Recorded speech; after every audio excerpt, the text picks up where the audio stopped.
The other day, I thought about an experience from my days of dealing with difficult clients in the financial industry. And a particular case came to mind of a customer who hurled insults and veiled threats at me and members of my team. On a Monday morning, the hard conversation waited at the office. He was expecting a follow-up, and I tried to mentally prepare on the way to work, gripping the steering wheel of my small gray sedan as I switched lanes on the familiar 3-mile bridge that carried me through years of weekday commutes. Under a bright blue sky, early sunlight scattered diamonds on the river below. But inside, I couldn't shake the uneasy knot that formed in the pit of my stomach. The client had already been termed an abusive caller, and after our last conversation on Friday, I knew the next interaction would not be pretty. For years, I've tried to fight my own battles in the face of adversity, especially when the stress of heated moments brings me to the breaking point. And this escalated complaint was no exception. Later that morning, I adjusted my headset at the expected onslaught of ugly words, ill wishes, and unfounded slander, as the all too familiar strain on my emotions threatened to make a bad situation even worse. I wanted to strike back. I wanted to defend my team and the actions of our company.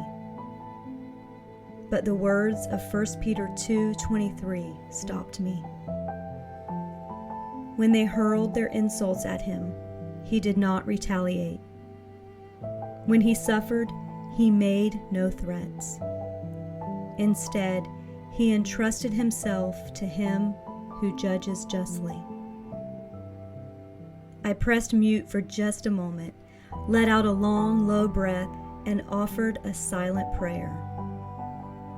There might not be a way out, but there was a way through.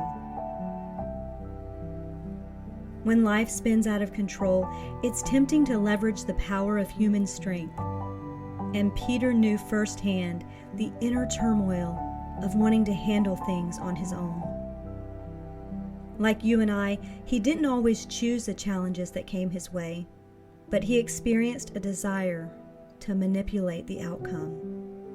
In a heated, historic moment, Peter witnessed the ultimate betrayal of Christ in the Garden of Gethsemane, where he drew a sword and struck the servant of the high priest. Years later, perhaps this memory is indelibly etched into his heart. Like gold refined, perhaps the fire of such a trial tempered Peter in a way that compelled him to share the message with future generations.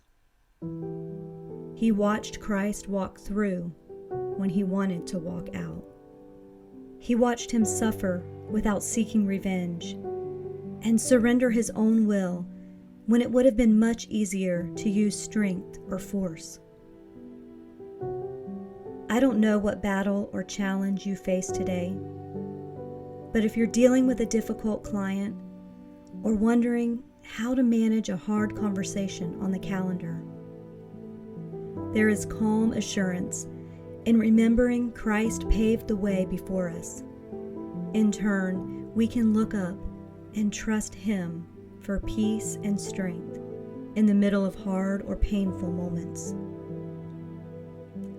On that uncertain Monday morning, I was not able to provide the desired outcome, but I was able to surrender the battle and acknowledge the pain on the other side of the line without giving in to the pressure of a heated debate.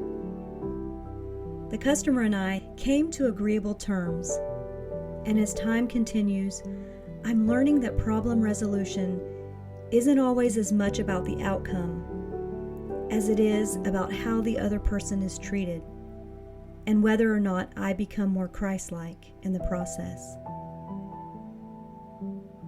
In Christ, we have an advocate who cares, and ever so gently, He beckons us to do the same.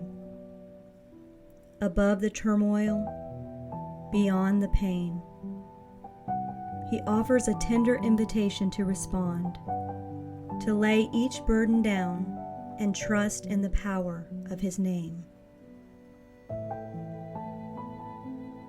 I hope you find this content meaningful in navigating the often unexpected journey of everyday life. If it's been helpful, please give the video a thumbs up and subscribe to the channel for notification of new videos as they're released. Also, these words were originally published in an article I wrote for Proverbs 31 Ministries in the 2020 devotional book titled 40 Reminders God is in Control. Devotions to redirect your worry into worship. If you'd like to find content from a variety of writers to bring your focus back to God's peace and His promises when circumstances make you anxious, worried, or stressed, the book is still available through the P31 bookstore online. I'll list the link details in the description below. And as always, friends, I truly appreciate your support. May you experience God's comfort and His calm as you go through your week. Have a beautiful and blessed day.